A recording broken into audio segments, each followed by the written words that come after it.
Township ವಿರುದ್ಧ ದೋಸ್ತಿ ಸಮರ, ಹಸಿರು ಕೇಸರಿ ಸೇನೆ ಹೋರಾಟ, ಅಧಿವೇಶನಕ್ಕೂ ಬಿಡದಿ ಅಸ್ತ್ರ, ದೋಸ್ತಿ ನಾಯಕರ ಶಪಥ. ಐಟಿ ಎಐಸಿಟಿಯಾಗಿ ಬಿಡದಿ, ಪಾದಯಾತ್ರೆ ಹೊತ್ತಲ್ಲೇ ಸಿಎಂ ಸಂದೇಶ. ಇದುವೇ ಹೊತ್ತಿನ ವಿಶೇಷ ಪಾದಯಾತ್ರೆ ಫೈಟ್.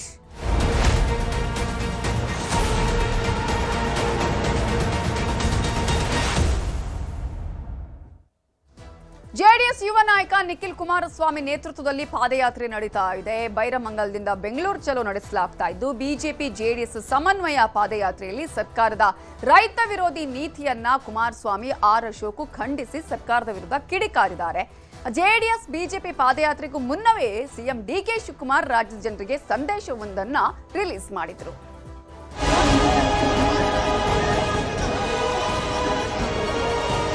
ಪ್ರಾಯಶ್ಚಿತನೋ ಪಶ್ಚಾತ್ತಾಪನೋ ಇದೆಲ್ಲ ಮುಂದೊಂದು ದಿನ 2028ಕ್ಕೆ ಜನ ತೀರ್ಮಾನ ಮಾಡ್ತಾರೆ. ಬನ್ನಿ, ಯೋಚನೆ ಮಾಡಿದ್ರೆ ಕುಮಾರಸ್ವಾಮಿ ಸರ್ವನಾಶ ಆದ್ರೆ ಕುಮಾರಸ್ವಾಮಿ ಸರ್ವನಾಶ ಆಗಬೇಕು, ನಾವ್ಯಾರು ಸರ್ವನಾಶ ಆಗಲ್ಲ. ಪೇಮೆಂಟ್ ಕೂಡ ಅಗ್ರಿಮೆಂಟ್ ಮಾಡ್ಕೊಂಡ್ ಬಂದವರಲ್ಲ ಮುಖ್ಯಮಂತ್ರಿ ಮಾಡಿದ್ದಕ್ಕೆ. ಪಾಪ ಅವರು ಏನ್ ಬೇಕಾದ್ರೂ ಮಾಡ್ಲಿ, ನಮ್ದೇನು ಅದಕ್ಕೆ ಅಭ್ಯಂತರ ಏನಿಲ್ಲ. ಸತ್ಯ ಯಾರು ಮುಚ್ಚಿಡಕ್ಕಾಗಲ್ಲ.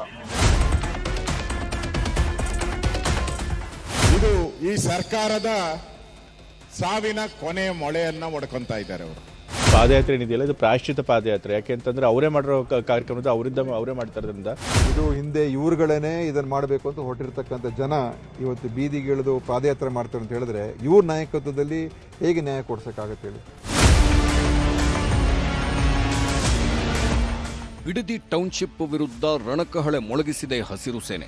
ಬೈರಮಂಗಲ ಸುತ್ತಮುತ್ತಲಿನ ಗ್ರಾಮಗಳ ರೈತರು ಒಮ್ಮೆಲೇ ನುಗ್ಗಿ ಬಂದಿದ್ದರು. ಸರ್ಕಾರದ ವಿರುದ್ಧದ ಹೋರಾಟಕ್ಕೆ ಜೆಡಿಎಸ್ ಮುಂದಾಗಿದ್ದಾಗ ಮಕ್ಕಳು, ಮಹಿಳೆಯರು, ವೃದ್ಧರು, ಜೆನ್ಸಿಗಳು ಈ ಹೋರಾಟದಲ್ಲಿ ಪಾಲ್ಗೊಂಡಿದ್ದರು. ಜೆಡಿಎಸ್ ಯುವ ನಾಯಕ ನಿಖಿಲ್ ಕುಮಾರಸ್ವಾಮಿ ನೇತೃತ್ವದಲ್ಲಿ ಪಾದಯಾತ್ರೆ ನಡೆಯುತ್ತಿದೆ. ಬೈರಮಂಗಲದಿಂದ ಬೆಂಗಳೂರು ಚಲೋ ಮಾಡಲಾಗ್ತಿದೆ. ನಮ್ಮ ಭೂಮಿ ನಮ್ಮ ಹಕ್ಕು ಹೆಸರಿನಲ್ಲಿ ಯಾತ್ರೆ ನಡೆಯುತ್ತಿದೆ. ಜೆಡಿಎಸ್ ಯುವ ನಾಯಕ ನಿಖಿಲ್ ಕುಮಾರಸ್ವಾಮಿ, ಜೆಡಿಎಸ್ ವರಿಷ್ಠ ಕುಮಾರಸ್ವಾಮಿ ಚಾಲನೆ ನೀಡಿದ್ರು. ಪಾದಯಾತ್ರೆಗೆ ಬಿಜೆಪಿ ನಾಯಕರು ಬೆಂಬಲ ನೀಡಿದ್ದಾರೆ.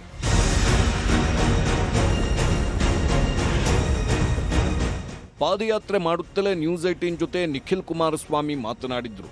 ನಾವು ರಾಜಕೀಯ ಲಾಭಕ್ಕಾಗಿ ಪಾದಯಾತ್ರೆ ಮಾಡ್ತಿಲ್ಲ, ರೈತರ ಪರವಾಗಿ ಪಾದಯಾತ್ರೆ ಮಾಡುತ್ತಿದ್ದೇವೆ ಎಂದರು. ಈ ಹಸಿರು ಭೂಮಿ ರೈತರ ಉಸಿರಾಗಿದೆ. ಹಾಗಾಗಿ ರಾಜ್ಯ ಸರ್ಕಾರದ 35,000 ಕೋಟಿ ಲಾಭದ ರಿಯಲ್ ಎಸ್ಟೇಟ್ ಏನಿದೆ, ಆ ಪ್ರತಿಷ್ಠೆಯನ್ನು ಬಿಟ್ಟು ಇವತ್ತು ರೈತರ ನಿಜವಾದ ಕಷ್ಟವನ್ನು ಆಲಿಸ್ತಕ್ಕಂಥ ಕೆಲಸ ರಾಜ್ಯ ಸರ್ಕಾರ ಮಾಡೋದು. ಪಾದಯಾತ್ರೆಯಲ್ಲಿ ಪಾಲ್ಗೊಂಡಿದ್ದ ಕೇಂದ್ರ ಕೈಗಾರಿಕಾ ಸಚಿವ ಎಚ್.ಡಿ. ಕುಮಾರಸ್ವಾಮಿ ರಾಜ್ಯ ಸರ್ಕಾರದ ಅಧ್ಯಯನ ವರದಿ, ಫ್ರಂಟ್ ಪೇಜ್ ಜಾಹೀರಾತುಗಳನ್ನು ಟೀಕಿಸಿದ್ರು. ರೈತರು ಭೂಮಿ ಬಿಟ್ಟು ಕೊಡಲ್ಲ ಅಂತ ಹೇಳಿದ್ರೂ ಕೂಡ ಸರ್ಕಾರ ಮೊಂಡುವಾದ ಮಾಡ್ತಿದೆ. ನಾವು ರೈತರ ಪರವಾಗಿ ಹೋರಾಟ ಮಾಡುತ್ತಿದ್ದೇವೆ ಅಂತಂದ್ರು. ಅದು ಅವ್ರಿಗೆ ಯೋಗ್ಯತೆ ಇಲ್ಲ ಅಡ್ವರ್ಟೈಸ್ಮೆಂಟ್ ಕೊಡ್ಲಿಕ್ಕೆ. ಇಲ್ಲೆಲ್ಲ ಇನ್ನೊಬ್ಬನ ಮಳೆ ಸ್ನೇಹಿತ ಇಲ್ಲಿ ಹೊಸೂರ್ನ ಇಲ್ಲಿ ರೈತ ಅಂತ ಹೇಳ್ತಾರಲ್ಲ, ಹೊಸೂರ್ನ ಒಬ್ಬ ವ್ಯಕ್ತಿ ಕೈಯಲ್ಲಿ ಅಡ್ವರ್ಟೈಸ್ಮೆಂಟ್ ಯೋಗ್ಯತೆಗೆ ಇವರು ಕಾಂಗ್ರೆಸ್ ಪಕ್ಷದಿಂದ ಕೂಡ ಯೋಗ್ಯತೆ ಇಲ್ಲ. ನಿನ್ನೆ ಒಂದು ಸಮಿತಿ ಘೋಷಣೆ ಮಾಡಲ್ಲ ಈ ಪಾದಯಾತ್ರೆ ಹಿನ್ನೆಲೆಯಲ್ಲಿ. ಯಾರೊಬ್ಬರು ನಿವೃತ್ತ ನ್ಯಾಯಾಧೀಶರು, ಆ ನಿವೃತ್ತ ನ್ಯಾಯಾಧೀಶರ ಮುಂದೆ ಯಾವೊಂದು 70 ಎಕರೆ ಕರ ಭೂಮಿ ಇತ್ತು, ಆ ಭೂಮಿನ ಇವತ್ತು ಆ ಒಂದು ವ್ಯಾಪ್ತಿ ಒಳಗಿದೆ, ಕಾಲ್ಫ್ಲೋರ್ ಅಂತ ಹೇಳಿ ಹಿಂದೆ ಇದ್ದಂತ ಕಾಂಗ್ರೆಸ್ ಸರ್ಕಾರದಲ್ಲಿ ಎಕರೆಗೆ 12 ಕೋಟಿ ನಿಗದಿ ಮಾಡಿದ್ರು. ಎಕರೆಗೆ 12 ಕೋಟಿ, 20, 10, 15 ವರ್ಷದಿಂದ ಅಲ್ಲಿ ಅವ್ರ ಹತ್ರ 12 ಕೋಟಿ ಕರ ಬ್ಯಾಂಕ್ಗೆ ಎಕರೆಗೆ ಫಿಕ್ಸ್ ಮಾಡಿದ್ಮೇಲೆ ಏನಪ್ಪ ಶಿವಕುಮಾರ್ 2 ಕೋಟಿಯಿಂದ 3 ಅಂತ ಹೇಳ್ತೀವಿ ಅಲ್ಲ, ಏನ್ ಪಂಗಡ ಮಾತಾಡಿಲ್ಲ ರೈತರಿಗೆ 3 ಕೋಟಿ. ರಾಜ್ಯ ಸರ್ಕಾರದ ರೈತ ವಿರೋಧಿ ನೀತಿ ಎಂದು ಖಂಡಿಸಿದ ಕುಮಾರಸ್ವಾಮಿ ವಿಧಾನಸಭೆ ಕಲಾಪದಲ್ಲಿ ಎಲ್ಲದರ ಉಲ್ಲೇಖ ಮಾಡುವುದಾಗಿ ಹೇಳಿದ್ರು. ನಿವೃತ್ತ ನ್ಯಾಯಾಧೀಶರ ಸಮಿತಿಗೂ ಟೀಕೆ ಮಾಡಿ ರೈತರ ಭೂಮಿಯನ್ನ ಕಿತ್ತುಕೊಳ್ಳುವುದಕ್ಕೆ ಬಿಡೋದಿಲ್ಲ ಅಂದ್ರು.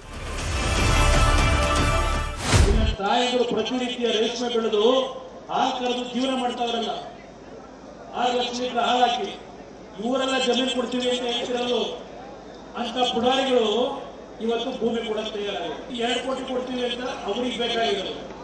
ಇಲ್ಲಿ ಯಾವ ಪಿತ್ರಾಂತ ಆಸ್ತಿ ಜೀವನ ಮಾಡ್ತಾ ಇದ್ದಾರೆ ಅವರು ಭೂಮಿ ಕೊಡಕ್ಕೆ ತಯಾರಿರುತ್ತೆ ಇರೋದು, ಅವರು ಹೋರಾಟ ಮಾಡ್ತಿರೋದು. ನಾವು ಧ್ವನಿ ಎತ್ತಿರೋದು ಅಲ್ಲಿ ಕಷ್ಟಪಟ್ಟು ಬೆವರು ಸುರಿಸಿ ಬೆಳಗಿನ ಸಾಯಂಕಾಲದವರೆಗೂ ಆ ಭೂಮಿ ತಾಯಿ ನಂಬ್ಕೊಂಡು ಜೀವನ ಮಾಡ್ತಾರಲ್ಲ, ಅವ್ರ ಪರವಾಗಿ ಧ್ವನಿ ಎತ್ತಿ ಇವತ್ತು ನನ್ನ ಕಾರ್ಯಕರ್ತರು, ನನ್ನ ರೈತ ಬಂಧುಗಳು ಈ ಪಾದಯಾತ್ರೆ ಭಾಗವಹಿಸುತ್ತಾರೆ. ಮಾತಿನ ಮಧ್ಯೆ ನೂತನ ಸಚಿವ ಎಚ್.ಸಿ. ಬಾಲಕೃಷ್ಣರನ್ನ ಕುಮಾರಸ್ವಾಮಿ ಕೆಣಕಿದ್ರು. ಸಚಿವರಿಗೆ ಏನು ಕೊಂಬಿದೆಯಾ ಅಂದ್ರು. ಇದಕ್ಕೆ ಟಾಂಗ್ ಕೊಟ್ಟ ಸಚಿವ ಬಾಲಕೃಷ್ಣ, ಯಾರು ಯೋಜನೆ ಮಾಡಿದರೋ ಅವರು ಸರ್ವನಾಶ ಆಗಲಿ ಬಿಡಿ ಅಂದ್ರು. ಮಿನಿಸ್ಟ್ರು ನಾವು ಕಾಣದೇ ಇರಲ್ಲ, ನಾವು ಕಾಣಿದಿರ ಅಶೋಕನ ಕಾಣದೇ ಇರೋ ಮಂತ್ರಿಗಳಿಲ್ಲ, ನಾವು ಕಾಣದೇ ಇರೋ ಮಂತ್ರಿಗಳಿಲ್ಲ,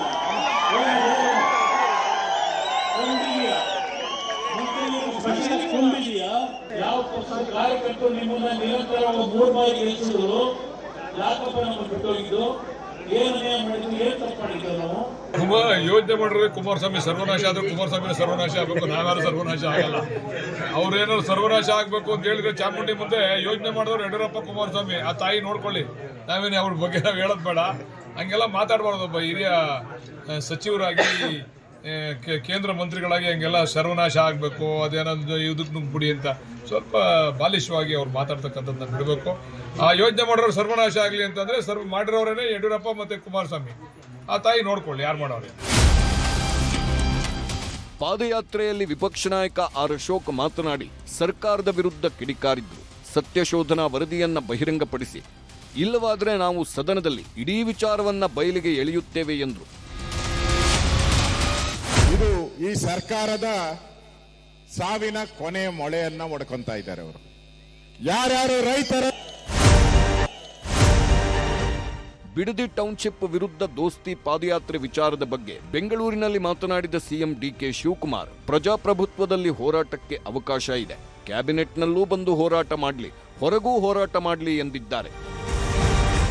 ಪ್ರಜಾಪ್ರಭುತ್ವದ ವ್ಯವಸ್ಥೆಯಲ್ಲಿ ಎಲ್ಲರಿಗೂ ಪ್ರತಿಭಟನೆ ಪಾದಯಾತ್ರೆ ಮಾಡೋಂಥ ಹಕ್ಕಿದೆ. ಪಾಪ ಅವರು ಏನ್ ಬೇಕಾದ್ರೂ ಮಾಡ್ಲಿ, ನಮ್ದೇನು ಅದಕ್ಕೆ ಅಭ್ಯಂತರ ಏನಿಲ್ಲ. ಸತ್ಯ ಯಾರು ಮುಚ್ಚಿಡಕ್ಕಾಗಲ್ಲ. ಸತ್ಯ ಏನಿದೆ ಅದನ್ನ ನಾವು ಕೂಡ ಬಿಚ್ಚಿಡ್ಲಿಕ್ಕೆ ಪ್ರಯತ್ನ ಮಾಡ್ತೀವಿ.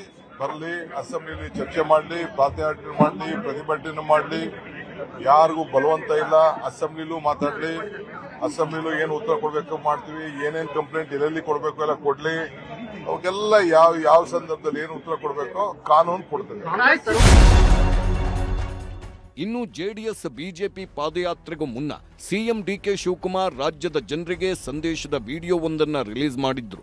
ಬಹಳ ವರ್ಷಗಳಿಂದ ನೆನೆಗುದಿಗೆ ಬಿದ್ದಿದ್ದ ಬಿಡದಿ ಟೌನ್ಶಿಪ್ ಯೋಜನೆಗೆ ಮರುಜೀವ ನೀಡಲಾಗುತ್ತಿದ್ದು, ಇದನ್ನ ವಿಶ್ವದರ್ಜೆಯ ರಸ್ತೆಗಳು, ಮೆಟ್ರೋ ಸಂಪರ್ಕ, ಅತ್ಯಾಧುನಿಕ ಕ್ರೀಡಾಂಗಣ, ಉದ್ಯಾನವನ ಹಾಗೂ ಸುಸಜ್ಜಿತ ವಸತಿ ಒಳಗೊಂಡ ಅತ್ಯಾಧುನಿಕ ಎಐ ಸಿಟಿಯಾಗಿ ಅಭಿವೃದ್ಧಿಪಡಿಸಲಾಗುತ್ತಿದೆ. ಗ್ರೇಟರ್ ಬೆಂಗಳೂರು ಅಭಿವೃದ್ಧಿ ಪ್ರಾಧಿಕಾರದ ಅಡಿಯಲ್ಲಿ ಕೈಗೆತ್ತಿಕೊಳ್ಳಲಾಗಿರುವ ಈ ಬೃಹತ್ ಯೋಜನೆ ಬೆಂಗಳೂರು ದಕ್ಷಿಣ ಜಿಲ್ಲೆಯ ಚಿತ್ರಣವನ್ನೇ ಬದಲಿಸಲಿದೆ ಎಂಬ ಅಭಯ ನೀಡಿದ್ದರು. ಆದರೆ ನಮ್ಮ ಸರ್ಕಾರ ಬ್ಯೂರೋ ರಿಪೋರ್ಟ್, ನ್ಯೂಸ್ 18.